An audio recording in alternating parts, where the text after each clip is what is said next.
Bienvenue dans la Social Room Village Semences avec les éditions France Agricole. J'ai le plaisir d'accueillir Véronique Lucas, sociologue et agroécologue. Je vais vous poser une question simple. Véronique, pourquoi d'après vous, la transition agroécologique n'est pas que l'affaire des agriculteurs ?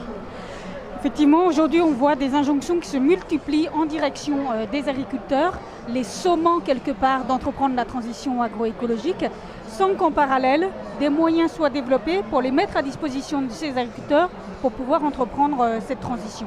Or, un certain nombre d'études montrent que d'autres acteurs, d'autres institutions ont leur part à prendre dans ce chantier, que ce soit les opérateurs de l'agrofourniture, de l'agroalimentaire, de la grande distribution, les pouvoirs publics, la recherche, les collectivités, qui aujourd'hui changent peu, s'orientent peu vers cette transition.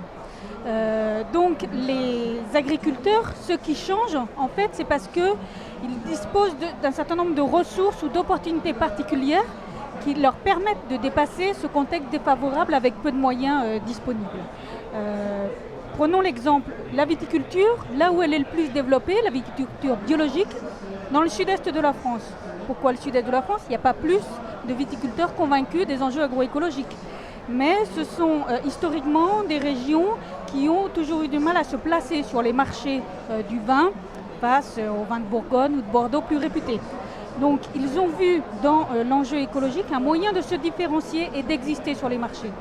Et c'était d'autant plus facile pour eux parce qu'ils ont un climat plutôt sec, donc moins de prévalence de maladies qui sont plus difficiles à combattre quand on n'a pas de pesticides. Et aussi, dans certains de leurs terroirs, les intrants chimiques s'étaient révélés une solution pas tout à fait adaptée. Au contraire, on a d'autres secteurs où il n'y a pas des conditions avantageuses pour entreprendre la transition agroécologique. Si on reste dans le milieu de la viticulture, la production d'alcool de luxe, cognac, champagne, qui est beaucoup exportée, les débouchés en fait, de ces exportations ne permettent pas de rentabiliser des investissements dans la transition agroécologique. Pourquoi ? Parce que c'est une consommation étrangère de clients qui consomment de l'alcool de luxe, comme le cognac ou le champagne, plutôt de manière ponctuelle et dans une visée de prestige. Oui. Donc dans cette consommation-là, il n'y a pas cette préoccupation-là à ce moment-là. Donc aujourd'hui, du coup, la transition agroécologique dépend de ressources, d'opportunités particulières que certains agriculteurs peuvent saisir. Donc on ne peut pas dépendre que de ça. Donc ça montre bien que tous ces acteurs-là, les opérateurs de l'amont à de l'aval, la recherche, les pouvoirs publics, ont aussi besoin de changer avec et pour les agriculteurs pour développer plus de moyens à disposition de ces agriculteurs. Nous l'avons compris.